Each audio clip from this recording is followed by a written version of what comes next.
The emergency alarms echoed through the massive halls of the Galactic Council headquarters. Ambassador Taesung stood in the observation deck, watching the giant holographic display that floated in the center of the chamber. Red dots covered nearly half the map. Each red dot meant a star system that had gone silent, dead, consumed. Taesung had seen this map update every day for 3 months. Every day, more red dots appeared. Every day, the council members talked and argued and did nothing useful. He clenched his fists behind his back, keeping his face calm. The chamber filled with alien representatives.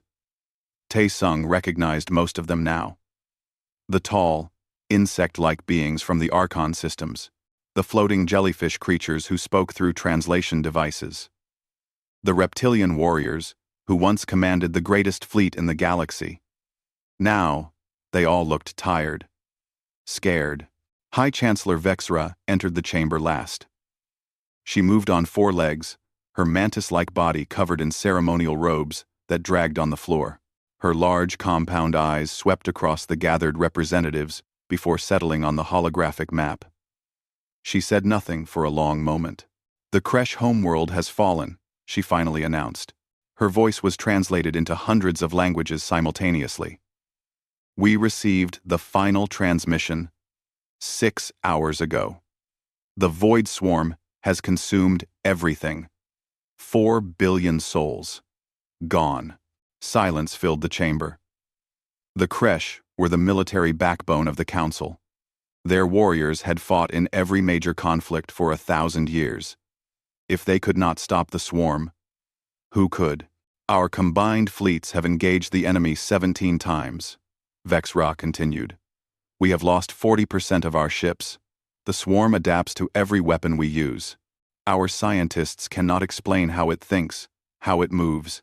It simply consumes everything in its path." A representative from the aquatic Nereid species spoke up, bubbles rising in his translation tank. "What about the quantum disruption weapons? The ones the Technus developed?" Tested 3 days ago," Vexra replied. "The swarm absorbed the energy and grew stronger. We lost an entire battle group finding that out." More silence. Taesung watched them all carefully. He had been trying to speak at these meetings for weeks. Every time, they ignored him. Earth was not a full council member. Humans were observers only. They had been quarantined to their own small section of space for the last 50 years. But now, Taesung saw something different in the alien's eyes. Desperation. He stepped forward. "High Chancellor, if I may speak." Every eye in the chamber turned to him. Vexra's antennae twitched, with what might have been irritation. "Ambassador Taesung, this is a closed military session. With respect, Chancellor. My species has offered assistance 17 times. Each offer has been rejected without consideration." Taesung kept his voice level. "Professional. Perhaps it is time to reconsider." A laugh came from somewhere in the chamber. A harsh, barking sound from one of the reptilian delegates. "The humans? You would have us trust the quarantined species? The ones too dangerous to join civilized space?" Taesung had heard this before. Many times.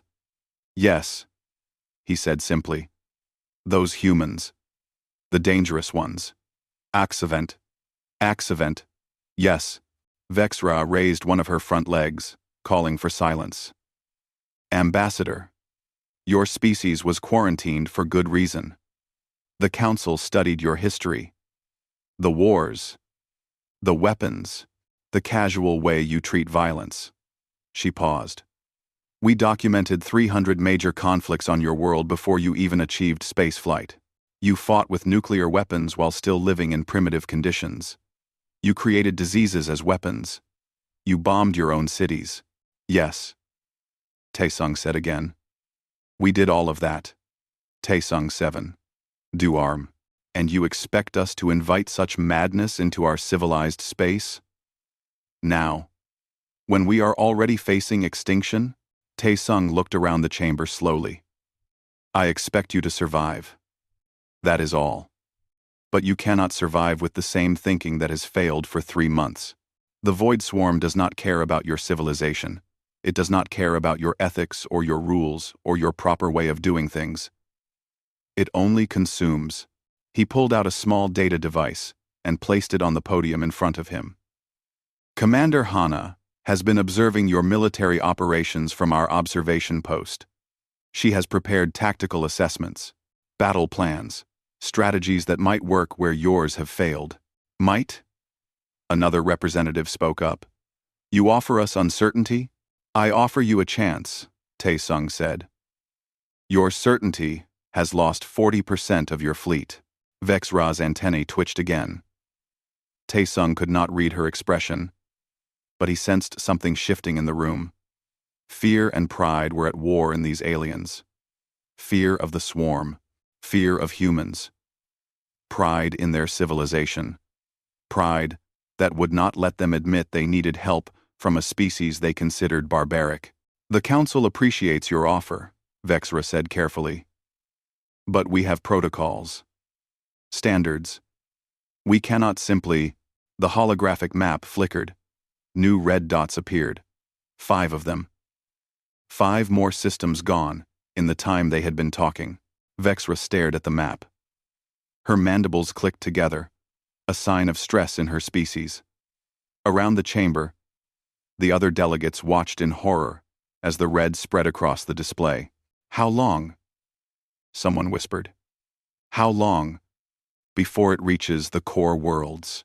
And, at current speed, a technician's voice came through the speakers. The swarm will reach Arconis Prime in 6 weeks, maybe 7. Arconis Prime, the capital, the heart of galactic civilization. Home to billions. Tae-sung waited. He had said his piece. Now it was up to them. Vexra turned away from the map. Her large eyes fixed on him. Tell me, Ambassador, why do you think your species can succeed where we have failed? Because we have failed before, Tae-sung said quietly. Many times. We have fought impossible battles and lost everything and had to rebuild. We understand desperation. We understand what it means to fight when there is no hope left. He paused. And we learned something that your peaceful civilization never had to learn. We learned that sometimes survival is not pretty. Sometimes it is not clean or ethical or civilized. Sometimes it is just bloody and terrible and necessary. You frighten me, Ambassador, Vexra said. Good, Tae-sung replied. We frighten the swarm too. That is what you need. Right now. The chamber erupted in arguing voices. Some called for human help. Others refused. They debated and shouted, while the red dots spread across the map. Finally, Vexra raised her legs for silence. We will vote, she announced. All in favor of requesting human military assistance. Signal. Now. The vote was close. Very close. But fear won over pride. The motion passes, Vexra said. She looked at Tae-sung with those unreadable compound eyes. Send for your warriors, Ambassador. May whatever gods you believe in help us all. Tae-sung touched his communication device. This is Ambassador Tae-sung to Earth Command. Authorization granted. Send the fleet. On the other end, Commander Hana's voice came through. She had been waiting for weeks for this call. Understood, Ambassador. We've been ready. Tell them we'll be there in 3 days. 3 days? Vexra's surprise was clear. Your fleet is already mobilized? For 6 weeks, Tae-sung said. We knew you would call eventually. Everyone calls us eventually. He smiled slightly. When there is no hope left, when nothing else works, they always call the dangerous species. He looked at the red dots spreading across the map. We are coming, Chancellor. And the swarm is about to learn why the galaxy feared us. The human fleet arrived exactly 72 hours later. Admiral Dong-min stood on the bridge of the battleship Indomitable, watching the alien space station grow larger on the viewing screen. Behind his ship, 300 vessels dropped out of faster-than-light travel. It was not the biggest fleet Earth had ever assembled. But it was big enough. "They are hailing us, Admiral," his communications officer reported. "Put them through." The screen changed to show High Chancellor Vexes Ra. Her compound eyes studied the image of Dongmin for a long moment. "Admiral, welcome to Arcana Station. We have prepared docking coordinates for your command vessel. The rest of your fleet should maintain a safe distance from our civilian areas." "Understood, Chancellor. But my ships will need to resupply and integrate with your fleet formations immediately. Time is not our friend here." 10 Rand. Your ships." Vexra paused. "Admiral, we have received visual data on your vessels. They are concerning." Dongmin allowed himself a small smile. He knew what the aliens saw. Human ships did not look like the sleek, beautiful designs the Council favored. They were blocky and functional, covered in armor plating and weapon systems. They looked exactly like what they were. War machines. "They will do the job, Chancellor. We shall see." Dock at Bay 7. The military council is waiting. 2 hours later, Dongmin walked into the council's strategy room with his staff. Commander Hana was already there, along with Dr. Kyung-mi, Earth's top xenobiologist. Captain Jinwoo followed silently behind them, his special forces team waiting outside. The alien military commanders stared at them. Dongmin recognized the tension immediately. These beings had fought wars before, but not like humans fought wars. They saw battles as chess games, elegant and controlled. They were about to learn a very different approach. "Let us begin," Vexra said. "We have prepared a briefing on the Void Swarm's behavior patterns and our defensive strategies." For the next hour, the aliens showed tactical displays and explained their various failed attempts to stop the swarm. Dongmin listened carefully, his face neutral, but inside, he was counting all the mistakes. So many mistakes. When they finished, Vexra turned to him. "Now you understand what we face, Admiral. What are your recommendations?" Dongmin stood and walked to the holographic display. He studied it for a moment, then began manipulating the controls. "First, I need to be clear about something. You will not like our methods. They will seem brutal to you, wasteful, maybe even evil, but they will work.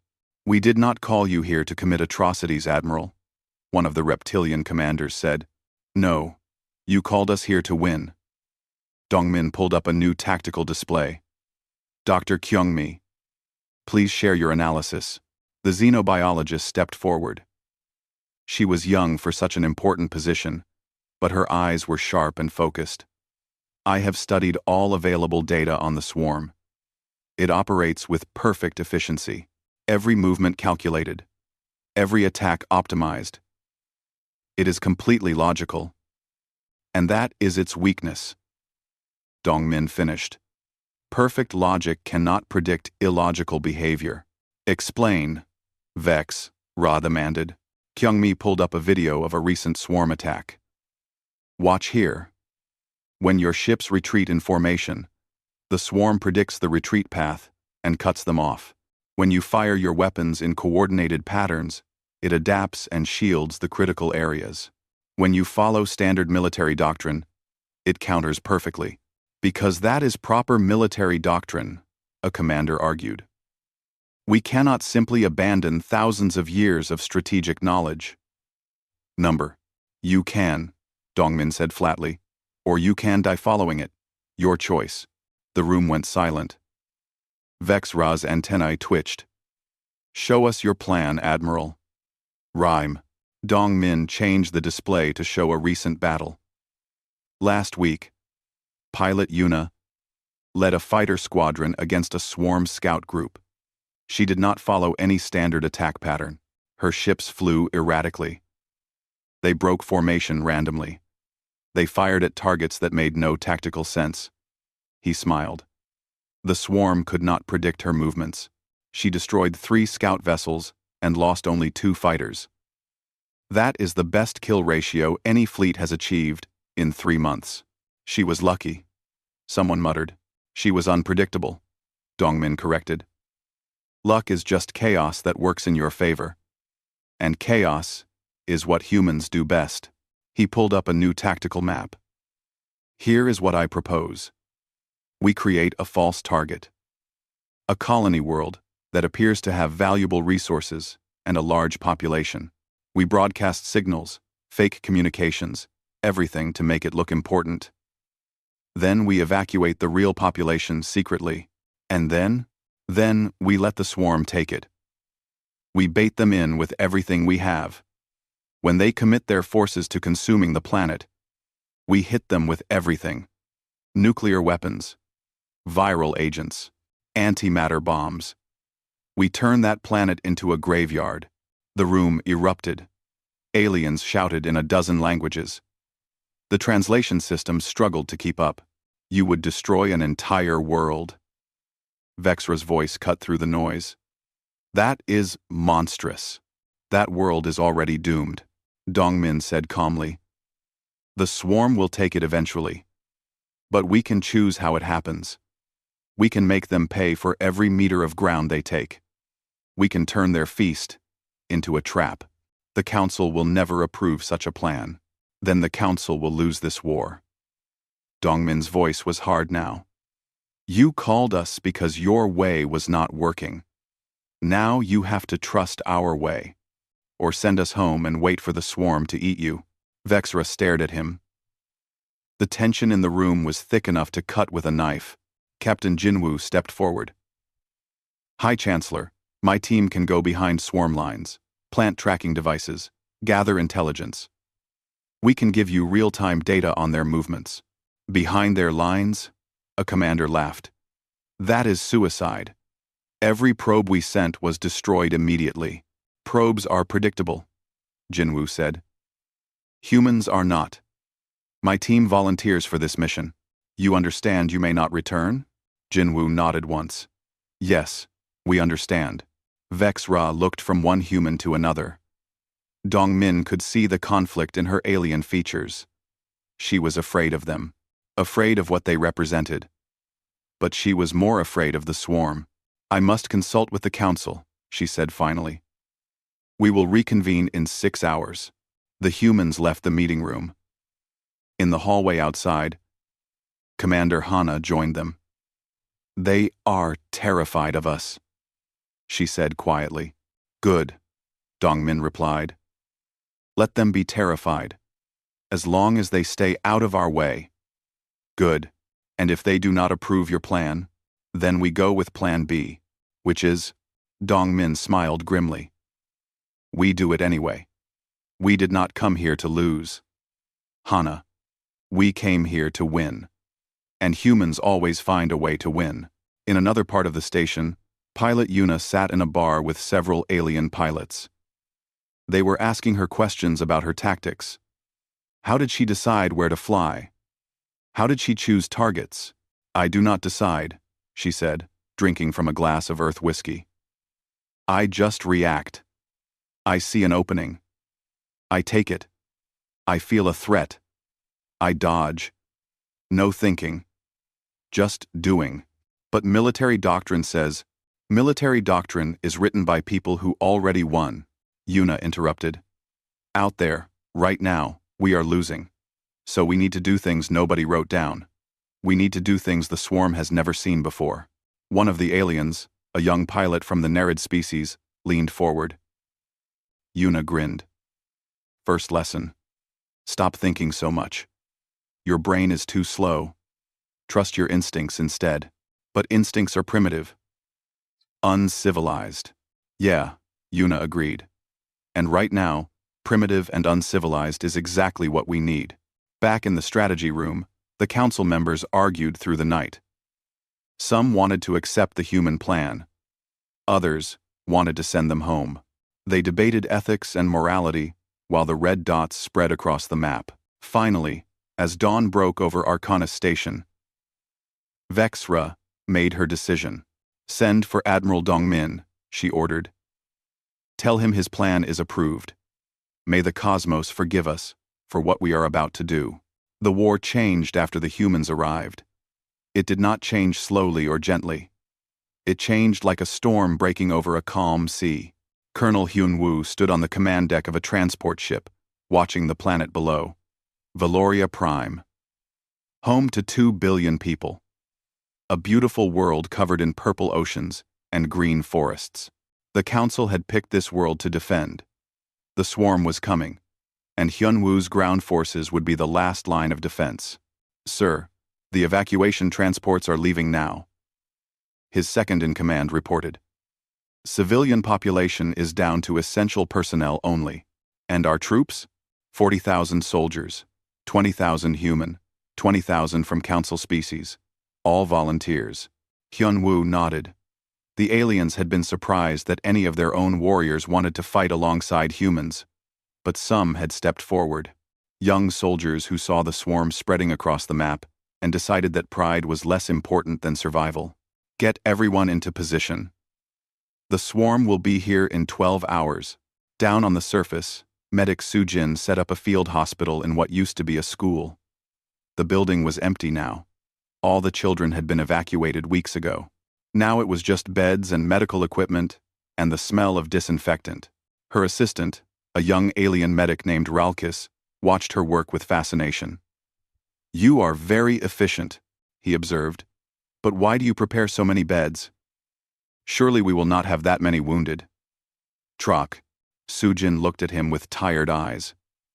We will have more wounded than beds. I am preparing for the overflow. But Command said. Command always says things will be fine, Soo-jin interrupted gently. But I have been a combat medic for 8 years. I know what is coming. She paused. Do you know what happens in human wars, Ralkis? Soldiers get hurt. They get bandaged up. And then they go back to fight. Again. And again. Until they cannot walk anymore. That is barbaric. That is survival. Soo-jin finished setting up another bed. You will see. In an underground facility 50 kilometers away, engineer Min-ho stared at his latest creation. It was a weapon, but unlike any the Council had ever built. It did not look elegant or beautiful. It looked dangerous, evil, maybe. His supervisor, a Technis scientist, stood beside him. This weapon. It uses biological components. It is designed to target living organisms at the cellular level. The alien's voice was quiet, almost horrified. We banned such research 3,000 years ago. I know, Min-ho said. I read your laws. And yet you built it anyway. Yes. Why? Min-ho turned to look at him. Because the swarm does not care about your laws. It will kill everything unless we stop it. And to stop it, we need to use things that scare us. He gestured at the weapon. This scares me. It should scare you too. But it will work. At what cost? At the cost of sleeping well at night, Min-ho said quietly. But I would rather have nightmares and be alive than sleep peacefully and be dead. The Technis scientist had no response to that. 12 hours later, the swarm arrived at Valoria Prime. It came like a black cloud spreading across the stars. Millions of organisms moving as one. They descended on the planet like locusts on a field. Hyun-woo watched from his command post as the first wave hit the defense lines. His soldiers opened fire. Human weapons and alien weapons firing together. The sound was deafening. Formant, the swarm crashed against their positions like a wave against a wall. The Council soldiers fell back, following their training. Orderly retreat. Proper tactics. The human soldiers did not retreat. Hold the line. Hyun-woo's voice roared over the communications network. Make them pay for every meter. Luz-wood. Noth. Noth. Luz-wood. Luz-wood. The aliens watched in shock as human soldiers fought in ways they had never seen. When they ran out of ammunition, they used blades. When their weapons broke, they used their hands. When they were wounded, they kept fighting until they physically could not stand. Ralkis found himself overwhelmed in the field hospital. Wounded soldiers came in faster than he could treat them. Human soldiers with terrible injuries who refused to stay down. Alien soldiers who had never seen such violence and were in shock. Sujin worked beside him, her hands steady even as blood covered her uniform. "Treat the ones who can go back to fighting first," she instructed. "The ones who are too injured, make them comfortable. We don't have time for anything else." "But medical ethics are for peacetime," Sujin said firmly. "This is war. Different rules." A human soldier stumbled in with a piece of swarm organism still attached to his arm. Sujin cut it off without hesitation, bandaged the wound, gave him a shot of painkillers, and sent him back to the line. The soldier went without complaint. Ralkis stared. "He will die out there." "Maybe," Sujin agreed. "Or maybe he will save 10 others before that happens." That is the math of war. On the northern front, a defensive position was being overrun. The alien commander called for retreat, but the human sergeant in charge of that section refused. "We hold," she said simply. "If we fall back, they get through to the civilian shelter behind us. 300 people still hiding there. We hold." "We cannot hold. There are too many." "Then we die holding." The sergeant switched to her squad's private channel. "Listen up. Those civilians cannot run fast enough. We buy them time, even if it costs everything. Understood?" "Understood, Sergeant," came back multiple voices. They held. For 6 hours, they held against impossible odds. When the reinforcements finally arrived, they found 27 dead human soldiers and 3 surviving aliens. But the civilians were safe. All 300 of them. The sergeant was among the dead. News of the stand spread through the human forces. No one mourned. There was no time for mourning. They just fought harder. In orbit, the space battle was equally brutal. Captain J1 commanded a destroyer that had taken heavy damage. His ship was falling out of formation. Systems failing. The swarm organisms were closing in. "Sir, we need to abandon ship," his weapons officer reported. J1 looked at his tactical display. There was a council cruiser nearby, damaged and defenseless. If he abandoned ship now, the swarm would destroy it. 4,000 alien crew on that vessel. "No," he said. "Set collision course for the largest swarm cluster. Evacuate all non-essential personnel to the escape pods. Skeleton crew stays with me." "Sir, that is an order. Anyone who stays does so voluntarily. I will not think less of anyone who leaves." That anyone. 30 crew members stayed. They piloted the dying destroyer straight into the heart of the swarm formation. At the last moment, J1 activated the ship's self-destruct. The explosion destroyed 40 swarm vessels. The council cruiser survived. Representative Shival watched the battle footage from Arcona Station. She was a council member, a being who had lived for 3 centuries in peace and prosperity. Now she watched humans fight with a desperation that terrified her. They did not retreat when ordered. They did not surrender when surrounded. They fought until they won, or until they died. Sometimes both. "Why do they do this?" she asked Ambassador Tae-sung, who stood beside her. "Why do they sacrifice so readily?" Tae-sung watched the screen, his face sad. "Because we know what happens if we lose. The swarm does not take prisoners. It does not show mercy. There is only survival or extinction. So we fight. Not because we want to. Not because we are brave. We fight because the alternative is everyone we love dying. But your soldiers, they seem to have no fear." "They have fear," Tae-sung corrected quietly. "Every single one of them is terrified. But they fight anyway. That is what courage really is. Not the absence of fear. The choice to act despite it." On the planet's surface, the battle raged for 3 days. Sujin stopped counting the wounded. She just worked until her hands shook, and then kept working. Ralkis worked beside her, learning the brutal efficiency of human combat medicine. On the third day, Hyun-woo gave the order to retreat to the second defensive line. They had held far longer than anyone expected. The civilian population was safely evacuated. Now it was time to fall back. The human soldiers retreated in good order, carrying their wounded with them. The alien soldiers retreated too, but they moved differently now. They had learned something from the humans. They had learned to fight beyond what seemed possible. When the final count came in, Hyun-woo read it with a heavy heart. 6,000 human casualties. 4,000 alien casualties. But Valoria Prime had been defended. The swarm had been forced to commit more resources than expected. The larger battle plan was working. But the cost. Always, the cost. Shival found Tae-sung in the observation deck that night. "Your species frightens me, Ambassador," she said. "You fight like demons." "We fight like people who have no other choice," Tae-sung replied. "And soon, the swarm will learn to fear us too."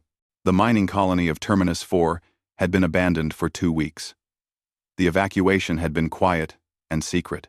To anyone watching from space, the colony still looked active. Lights glowed in buildings. Signals broadcast from communication towers. Transport ships came and went on schedules. It was all fake. Carefully designed to look real. The broadcasts were pre-recorded. The lights were on timers. The transport ships were empty drones. Everything was bait for a trap. Admiral Dong-min stood in the command center of his flagship, watching the holographic display of the system. Around him, 300 human ships waited in silence. They were hidden in the asteroid belt, their engines cold, their weapons powered down, invisible to scanners. "How long until the swarm arrives?" he asked. "Intelligence estimates 6 hours, Admiral," his tactical officer reported. Captain Jinwoo's team confirmed the swarm has taken the bait. They are bringing 60% of their remaining forces. 60%, Dong-min repeated. "Good. That is enough to hurt them badly." He paused. "What about Jinwoo's team? Did they make it out?" The officer hesitated. 7 members made it to the extraction point. The other 16 are listed as missing in action. Missing in action. A polite way of saying dead or captured. Dong-min closed his eyes briefly. 16 more names to add to the list. 16 more soldiers who had volunteered for an impossible mission and paid the price.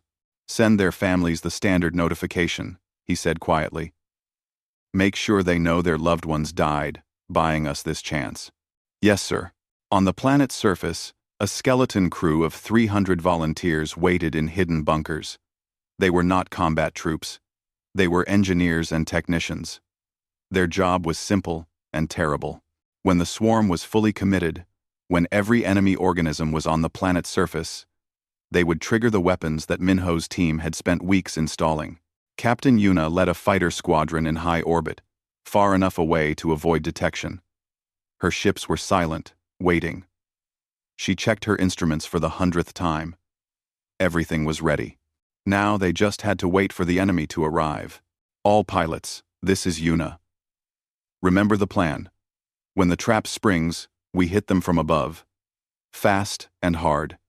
Do not give them time to adapt. Erratic patterns. No formation flying. Make them chase ghosts. Understood." Came back a dozen voices. Yuna thought about the last 6 weeks. The battles they had fought. The losses they had taken. Earth had sent 40,000 soldiers to this war. Only 31,000 remained. 9,000 dead in 6 weeks. It was a terrible number. But it was working. The swarm was weakening. This battle would break them. If it worked. If they could survive it. Commander Hana was on one of the Council's command ships, coordinating the joint fleet. The alien commanders had learned to trust her over the past weeks. They still did not like human tactics, but they could not argue with results. The swarm was being pushed back. Slowly. Brutally. But back.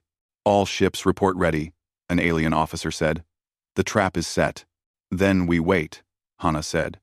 And hope the swarm is as predictable as we think. An old council admiral stood beside her. He had fought in wars before the humans arrived. Lost almost every battle.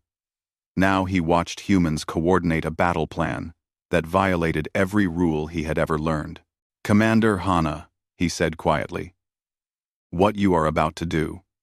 Sacrificing an entire planet. Tricking the enemy into a death trap. Using weapons that should never be built. He paused. Does it not trouble you? Hana looked at him. Every day, Admiral.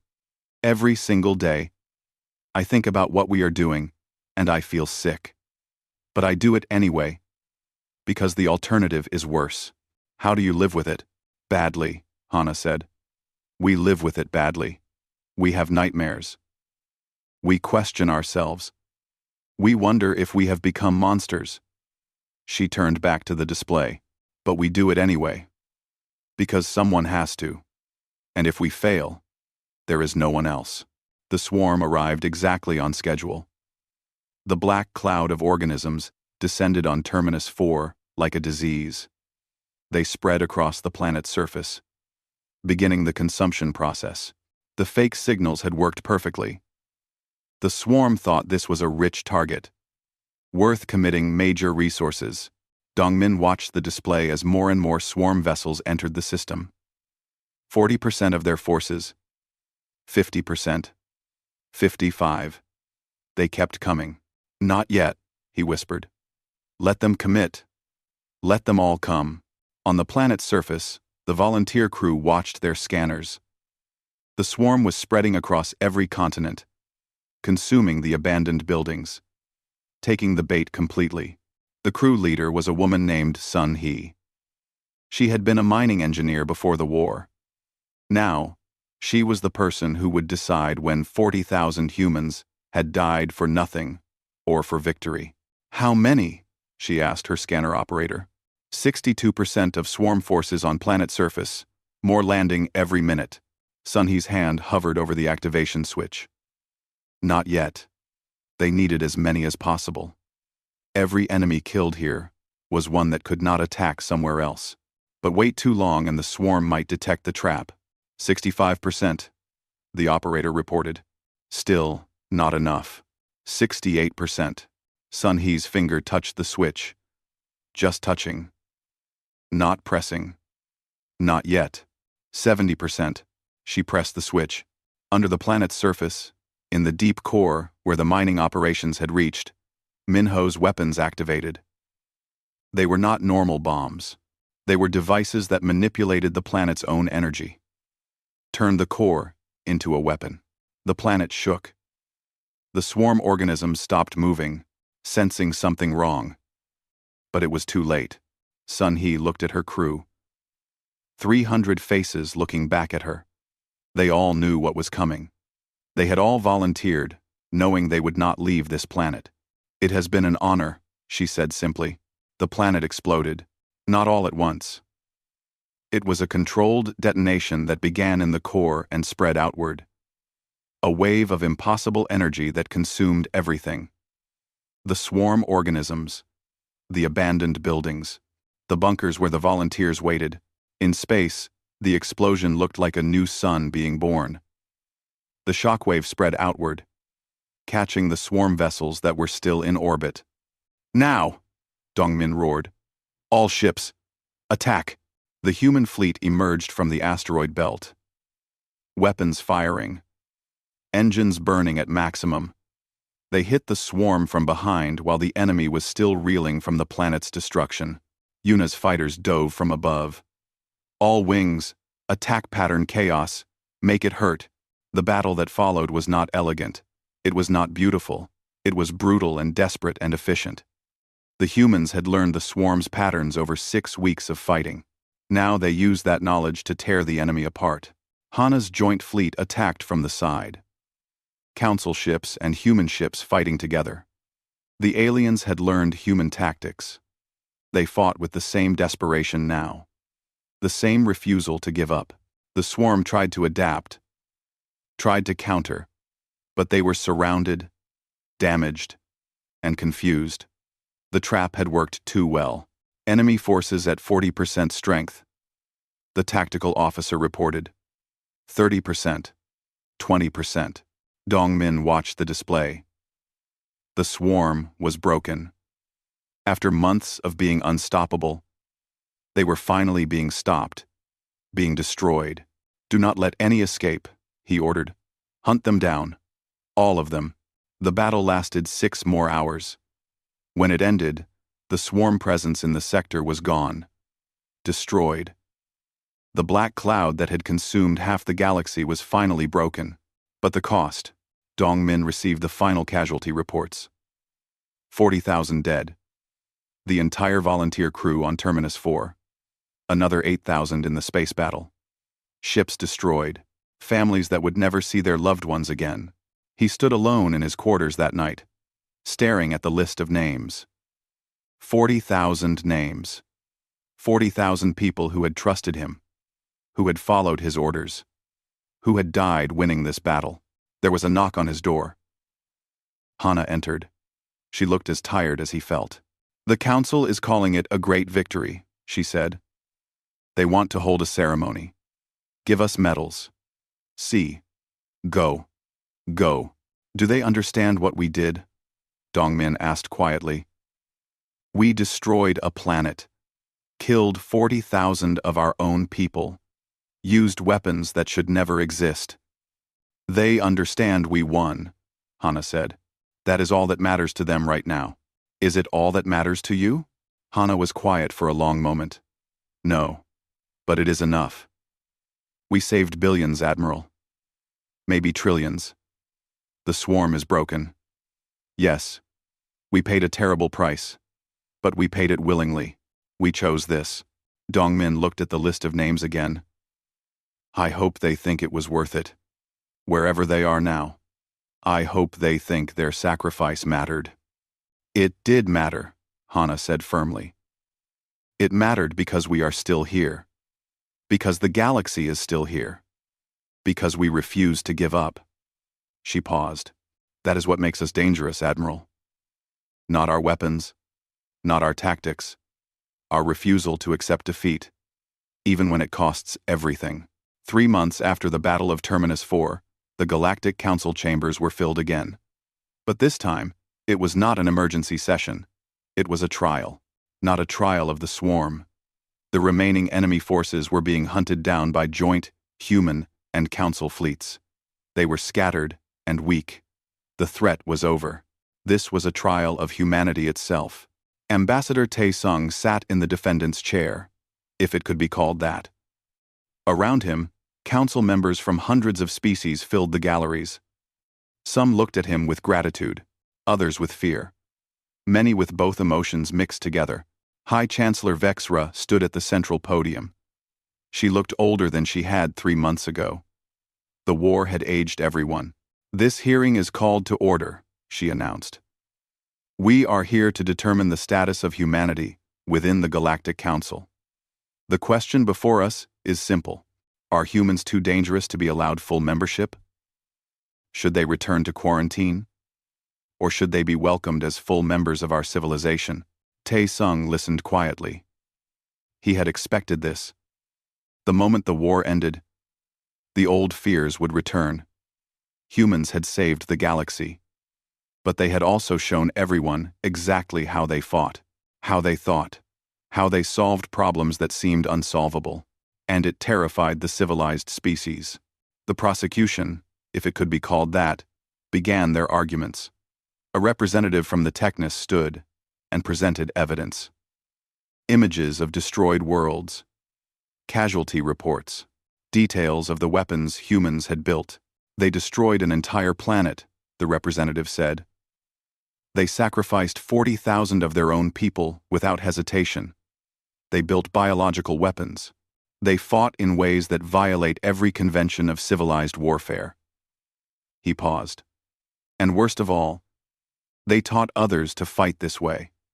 They spread their violence like a disease. Murmurs spread through the chamber. Tae-sung saw heads nodding in agreement. Another representative stood. We are grateful for their help, Of course we are. They saved us. But now that the threat is over, can we afford to keep such dangerous beings among us? What happens when they turn their violence toward us?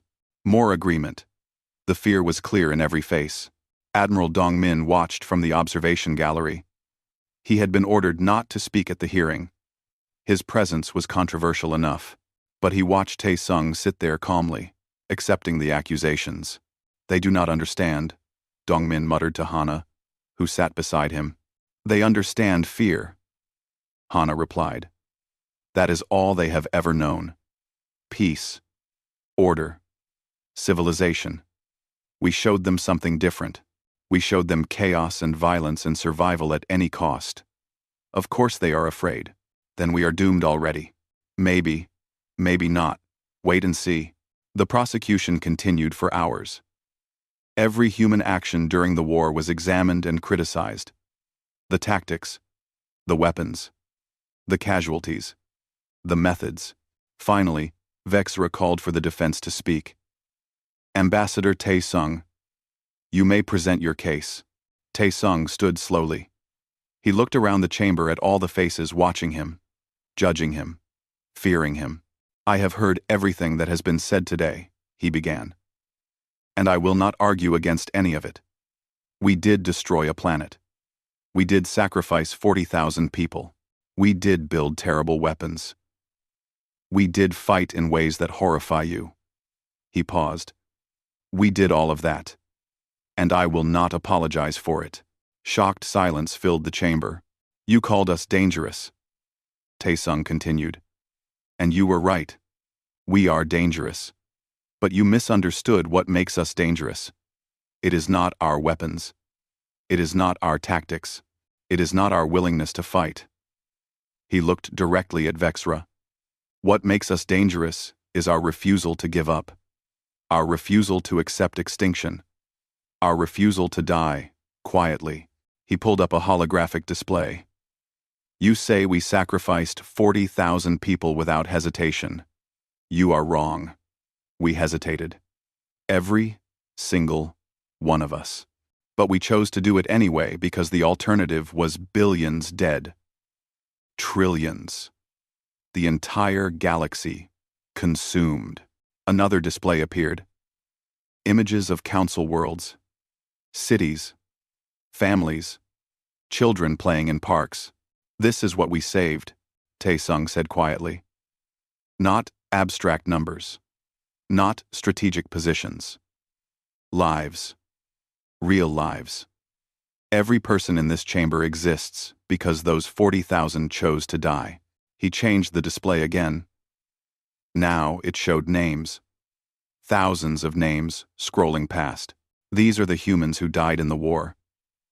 Every single one volunteered. Nobody was forced. Nobody was tricked. They knew what they were doing. They knew they might die. They chose it anyway because they believed your lives were worth saving. The chamber was silent now. The names kept scrolling.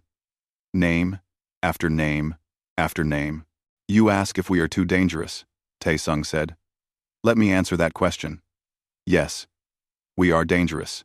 We are dangerous because we will do whatever it takes to protect the people we care about. We are dangerous because we do not quit. We are dangerous because we fight even when there is no hope left. He turned to face the full chamber. But here is what you need to understand. That danger, that violence, that chaos, we do not enjoy it. Every human who fought in this war will carry scars for the rest of their lives. We have nightmares. We question ourselves. We wonder if we did the right thing. No, Tae-sung's voice grew softer.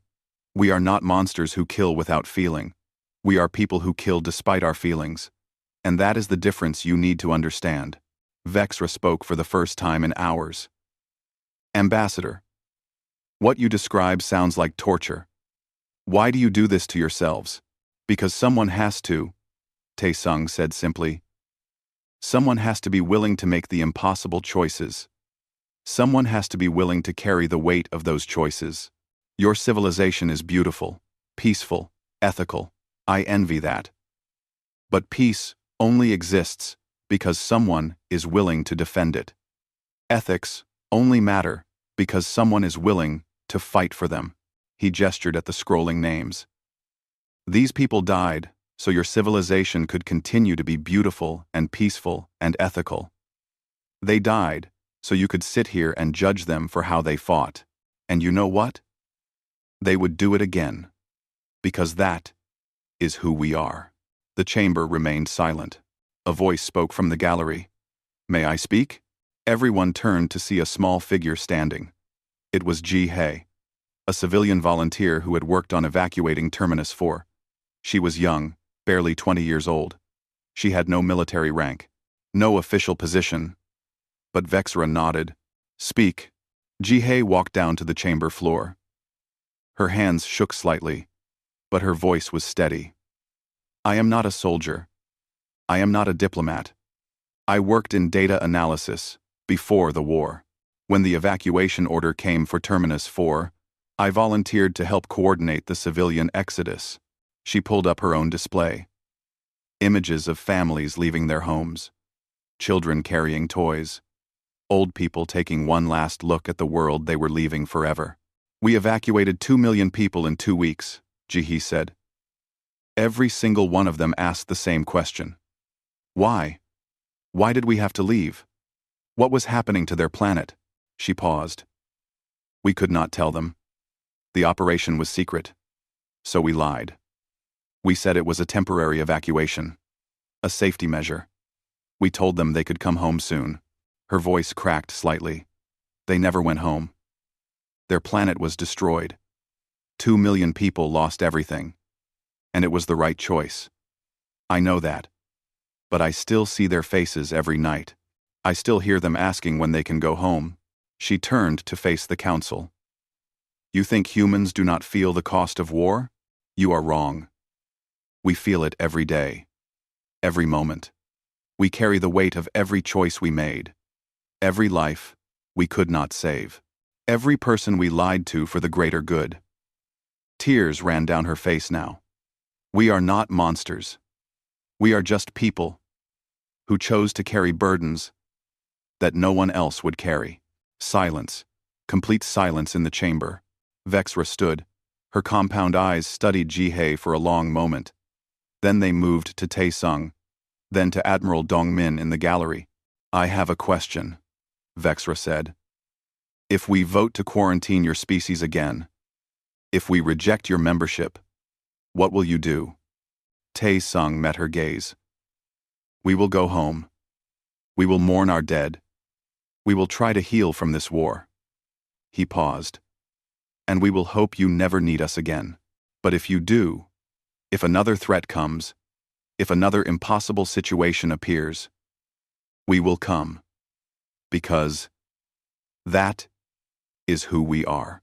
Even if we reject you, even then. Because we do not help you for rewards or recognition or membership in your council. Tae-sung's voice was firm now. We help because it is right. Because we know what it means to face extinction. Because we refuse to let others suffer that fate if we can prevent it. Vexra was quiet for a very long moment.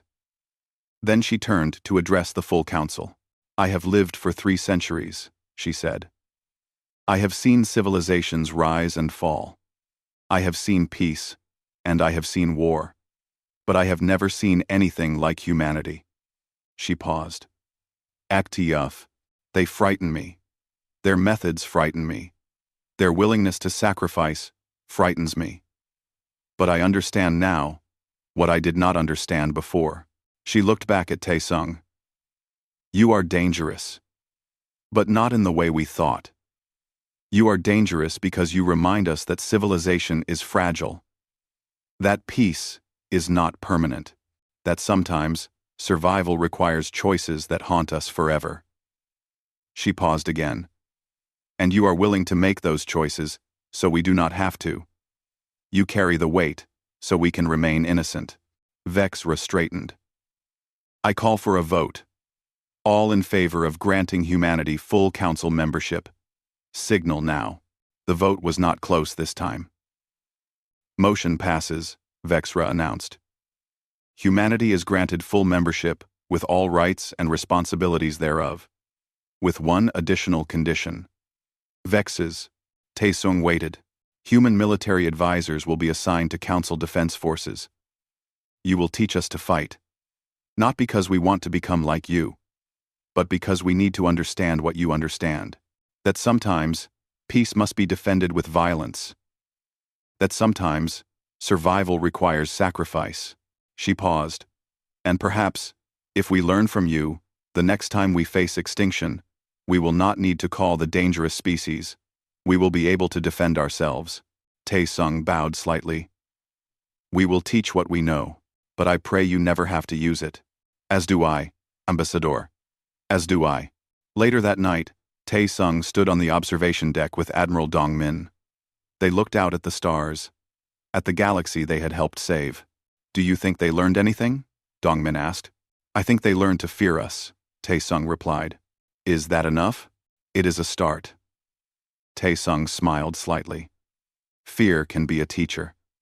It can remind you that danger exists, that threats do not go away just because you want them to. He paused. Maybe now they will be better prepared. Maybe they will not wait so long before calling for help. Maybe now they will not wait. Maybe now. And if they never call again, then we go home, Taesung said.